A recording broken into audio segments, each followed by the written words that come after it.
Bienvenue sur Outside In, le podcast des leaders qui osent regarder à l'intérieur. Je suis Margot Blanc et aujourd'hui il n'y a pas d'invité, juste moi, mon micro et une révélation qui m'a mis un coup. Depuis des années, j'accompagne des femmes à retrouver de la clarté dans leur carrière, dans leur leadership, mais ce que je vais te raconter aujourd'hui, ce n'est pas une méthode de livre. C'est une page de mon histoire et celle de dizaines de personnes qui, comme moi, travaillent dans plusieurs langues. Parce que j'ai réalisé un truc, je ne suis pas du tout la même leader si je te parle en allemand ou en anglais. Et si toi aussi tu manages dans plusieurs langues, tu vas sûrement te reconnaître. Alors accroche-toi, ça commence maintenant. Et si tu veux plus d'informations, il y a les liens dans la bio. N'hésite pas à laisser un commentaire ou à revenir vers moi si tu as des questions. Ça me donne de la force et envie de continuer à mettre tout mon cœur dans ce podcast. Il y a quelques semaines, j'ai regardé des vidéos de moi. Même genre de sujet, même message et deux langues différentes. Et j'ai vu deux femmes complètement différentes. En allemand, un ancrage, une puissance, quelque chose de vibrant. En anglais, quelque chose de plus contrôlé, plus efficace, un peu d'arrogance. Et ça m'a mis un coup, parce que j'ai réalisé un truc. Je ne suis pas la même leader selon la langue que je parle. Et si tu travailles dans plusieurs langues, toi aussi, tu portes plusieurs versions de toi. Aujourd'hui, je vais te raconter comment 3 langues ont créé 3 leaders en moi, et pourquoi c'est important que tu comprennes ça aussi pour toi. Lors de mes 15 ans, je suis partie 3 mois en Allemagne, et pour la première fois de ma vie, on a arrêté de m'embêter avec l'orthographe, avec la grammaire. Et juste, on a admiré le fait que j'arrivais à parler cette langue difficile. En France, j'avais plus un statut de mauvais élève, un peu dyslexique, des gros problèmes avec l'orthographe. J'avais du mal à trouver ma place dans un lycée assez élitiste en région parisienne. En Allemagne, je me retrouve à pouvoir réinventer une identité, donc je me libère et je m'autorise à parler. On me demande de parler, même à l'école. L'anglais se fait dans des cours où on parle beaucoup. L'allemand, pareil. Le français. Je réalise qu'apprendre une langue, c'est pas savoir décliner les articles, mais c'est savoir la parler, se l'approprier, regarder des films et lire des livres. Comme je n'ai pas de réputation, il y a peu d'attentes autour de moi. Alors je me permets d'être qui je suis ou qui j'ai envie d'être. À 21 ans, j'ai rencontré mon futur mari. Il est allemand. Et à partir de ce moment-là, l'allemand devient ma langue du quotidien. Une langue de cœur. Quand tu construis une relation amoureuse dans une langue, tu apprends à dire tes émotions, tes peurs, tes désirs, et donc tu dois maîtriser cette langue d'une manière assez précise. Au fur et à mesure des années, j'ai vraiment appris à connaître la subtilité de cette langue et à me l'approprier. C'est donc en allemand que je suis devenue manageuse, que j'ai fait mes premières présentations, que je galère aussi à comprendre le vocabulaire technique. J'ai travaillé dans le milieu de l'aluminium et de la pharma, et dans ces deux milieux, la technique est très précise. Et donc, quand tu dois l'apprendre en allemand, ça te demande une grande capacité d'écoute, de compréhension et surtout d'avoir une volonté de travailler en dehors de tes heures de travail pour emmagasiner ce vocabulaire qui est parfois difficile. C'est aussi en allemand que j'ai découvert que je pouvais utiliser mon côté française, mon accent, mon aura, pour captiver une salle, pour captiver les commerciaux lors de présentations. J'ai beaucoup joué sur mon accent, sur des petites fautes que je faisais parfois avec attention, pour pouvoir les maintenir éveillés lors de mes présentations et donc donner quelque chose de différent. J'ai réalisé lors de conférences internes que lorsque je parle allemand avec des fautes de grammaire, avec mon accent français un peu marqué et que j'utilisais mon corps, mes émotions et ma puissance, ça marchait. Les gens m'écoutaient, les gens retenaient et j'avais des super feedbacks après mes présentations. En Allemagne, j'étais donc la Française qui parlait allemand, mon accent me donnait un charme, une unicité et tout le monde me connaissait. J'ai vraiment créé une identité de Française en Allemagne qui parle l'allemand et qui s'intègre dans cette culture en prenant plaisir à la découvrir, en prenant plaisir à l'apprendre. Et quelque part, cette langue, elle m'a permis de révéler des parts de moi qui étaient enfouies, parce qu'en parlant allemand, je gardais une identité française tout en ancrant une culture qui me touchait et qui me parlait. L'allemand, c'est donc devenu une langue de cœur, celle où je me suis mariée, celle où je suis devenue mère, celle où je suis aussi devenue leader à manager de très gros projets. Mais ce n'est pas la seule langue que je parle. L'anglais, c'est l'une des premières langues que j'ai appris. Ma famille vit aux États-Unis, en Géorgie. Et là, en tant qu'adolescente, je regardais mes cousines américaines, même depuis mon enfance, avec leurs beaux vêtements, avec une façon de bouger, de faire du sport qui était tellement différente de la façon française. J'ai rêvé cette famille, je les ai enviées, de moi aussi pouvoir parler anglais avec cet accent américain. Et puis, les séries sont arrivées, on a pu commencer à les télécharger sur des plateformes plus ou moins légales en France. Et donc, j'ai découvert Grey's Anatomy, Scandale, plein d'autres séries qui m'ont amené cette vie glamour, ce côté américain, une identité un peu superficielle, mais qui me permettait de rêver, de m'évader. L'anglais est donc devenu une langue qui me rapprochait d'un fantasme de la femme que j'avais envie d'être, avec des stéréotypes, avec une vibration différente. Et comme j'ai fait une partie de mes études en anglais, dans une grande université en Allemagne qui était assez prestigieuse et donc un peu arrogante sur les bords, ma façon de parler anglais s'est vraiment rapprochée de ça. Ce côté arrogance, ce côté la famille américaine parfaite, les dents blanches et quelque chose aussi de très pratique, très pragmatique. L'anglais, c'est la langue que j'ai donc utilisée pour mes études en marketing et en management. C'est une langue pratique, efficace, qui va droit au but. C'est une langue que je vais utiliser pour faire des PowerPoint, pour mettre des mots précis, que tout le monde comprend et qui me facilite la vie.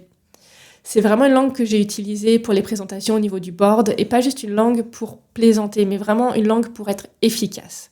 Et mon mari me le dit souvent, lorsqu'il me voit parler anglais, il voit l'ancienne étudiante de l'EBS allemande sortir de moi et avoir ce côté plus arrogante, avec une autre assurance. Et c'est vraiment intéressant à observer. En anglais, je maîtrise la langue, je la comprends parfaitement, je regarde tous mes films en anglais, je lis de nombreux livres en anglais, mais je me rends compte que quand je coach en anglais ou que j'accompagne des clients en anglais, il y a quelque chose qui se perd dans la traduction, ce que je n'ai pas en allemand ou en français, alors que l'allemand n'est pas ma langue maternelle. Et l'anglais, c'est comme si c'était une langue que j'ai jamais vraiment fait rentrer dans mon cœur, comme j'ai eu à le faire par l'allemand, qui est vraiment une langue que j'ai pratiquée par mes voyages, par mes stages et par donc mon éducation en Allemagne. Quand j'ai vu ces deux vidéos de moi, une en allemand et une en anglais, j'ai vraiment vu cette différence d'énergie et donc ça m'a questionnée sur l'impact que j'avais sur mes équipes et sur les gens si je parle une langue ou l'autre. Pendant 15 ans, j'ai jonglé entre l'allemand et l'anglais et c'est vrai que j'avais deux identités. Et d'ailleurs, quand certains de mes collègues en Allemagne étaient français et que je repassais en français, ça me créait même une troisième identité à ce moment-là. C'était un peu schizophrène parfois en moi, mais ça permettait en fait de découvrir plein de facettes de moi, sauf que jusqu'à aujourd'hui, j'avais pas vraiment conscientisé tout ça. Si je regarde mon rapport au français, c'est une langue que je n'ai jamais vraiment utilisée pour manager, parce que j'ai quitté la France tout début de ma carrière, j'avais 21 ans, et que pendant 15 ans, le français, c'était juste une langue pour lire des romans, pour parler avec mes proches, ma famille, mes amis en France, et parfois un collègue français en Allemagne, mais c'est pas une langue que j'ai utilisée pour le business.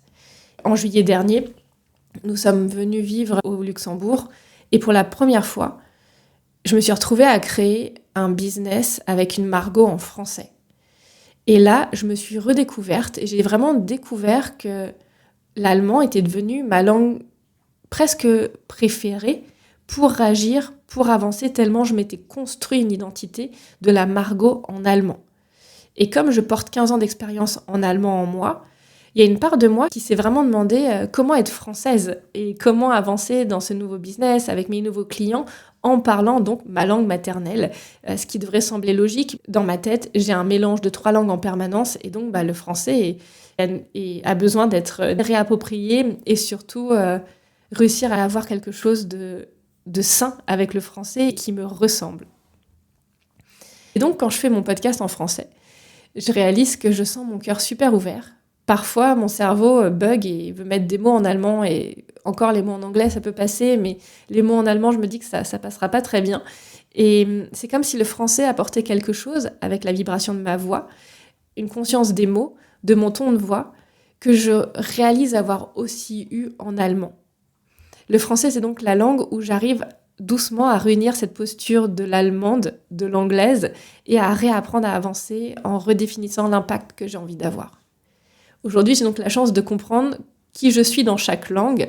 Je pense que je peux encore plus creuser ce sujet, mais je réalise que le fait d'avoir mis cette conscience sur les différentes parts de moi, si je parle anglais ou allemand, va me permettre à l'avenir d'être plus précise dans mes échanges avec les personnes avec qui je vais parler. L'anglais, c'est vraiment donc cette langue dont je disais qui est simple et efficace pour moi, pour un workshop, c'est très pratique, pour parler d'une stratégie, c'est très pratique. L'allemand, c'est une langue où j'ai beaucoup aimé inspirer, motiver, créer du lien émotionnel. C'est une langue qui m'a permis de grandir, en fait, et de devenir l'adulte que je suis aujourd'hui. Et puis, le français devient tranquillement à nouveau cette langue pour réunir les deux et donc parler depuis un espace qui est centré et en conscience de qui je suis. Alors voilà ce que je veux que tu comprennes si tu travailles toi aussi dans plusieurs langues. C'est que Tu n'es pas la même personne en fonction de la langue que tu parles. C'est pas un problème, c'est une énorme richesse, mais par contre, ça veut dire que parfois, certaines conversations vont mal se passer dans une langue parce que la personne face à toi ne sera peut-être pas dans cette langue maternelle, parce que la personne face à toi aura peut-être une autre interprétation des mots que tu donneras. Et donc, c'est à nous, en tant que manager, leader, coach, de réaliser que l'autre peut avoir un autre rapport à cette langue, comme moi avec l'allemand, qui est une langue avec laquelle j'ai beaucoup joué, mais qui reste ma façon à moi de voir l'allemand. Ça va être pareil si toi tu parles en anglais, que tu n'es pas anglophone, et que face à toi, la personne n'est pas anglophone, mais parle aussi avec toi en anglais. Qu'est-ce qui reste ? Qu'est-ce qui se perd dans la traduction quand ça revient dans ta langue maternelle et dans sa langue maternelle ? Une langue, c'est pas juste des mots, c'est une culture, une histoire, des émotions qui sont ancrées dans ton cerveau, en fonction de ce que tu as vécu avec ce pays, de ce que ta famille a pu vivre avec ce pays. Ma mère a aussi vécu en Allemagne, mon arrière-grand-mère parlait l'allemand. L'allemand faisait donc partie de mes racines quelque part, sans que je le sache vraiment. Ma famille américaine m'a donné un peu le fantasme de l'anglais et de l'Amérique quand j'ai grandi et quand je les observais de loin depuis l'autre côté de l'océan, et que donc je me projetais dans leur vie sans avoir aucune idée de ce qu'elles vivaient. J'ai donc construit 2 langues avec 2 approches différentes, un côté plus proche de mes racines, un autre plus fantasmé, ce qui a donc influencé mon rapport à l'anglais et à l'allemand. Le français, c'est ma langue maternelle que je suis en train de redécouvrir après 15 ans d'absence professionnelle, et donc ça vient challenger mon cerveau. Ça vient aussi me faire prendre conscience que lorsque tu ne parles pas ta langue maternelle, tu choisis les mots avec parfois plus de soin. Et c'est là où tu as parfois aussi plus d'impact. J'ai vraiment envie d'apprendre à utiliser tout ce que j'ai découvert en utilisant des langues étrangères pour être aussi plus précise dans ma langue maternelle et moins émotionnelle. Ton cerveau, il façonne un rapport à une langue en fonction des événements que tu as vécus, de ton histoire familiale. Alors pose-toi ces questions. Dans quelle langue te sens-tu le plus toi-même ? Dans quelle langue es-tu plus déconnecté de ton cœur ? Et dans quelle langue vas-tu être plus efficace ? Il n'y a pas de mieux ou de moins bien, il y a juste des leaders différents, puissants. Et donc c'est à toi de prendre conscience de ce que tu veux faire évoluer. Parce que pour moi, un parent devrait toujours parler sa langue maternelle avec son enfant. C'est là où il est le plus vrai. Et donc en tant que leader, prends conscience que lorsque tu ne parles pas ta langue maternelle, ça va avoir un impact sur le message que tu délivres. Parle depuis la langue qui te connecte à ton cœur. Et si tu dois utiliser une autre langue, essaye d'amener ton cœur, tes émotions, ton envie de transmettre aussi dans cette langue, en y travaillant, en y mettant de la conscience. Car c'est là que tu seras le plus impactant. Je vous remercie pour l'écoute de cet épisode. Je suis très curieuse de vos retours, de comment ça se passe dans vos cerveaux lorsque vous parlez différentes langues, et au plaisir d'échanger. N'hésite pas à laisser un commentaire et à écouter d'autres épisodes. À très vite.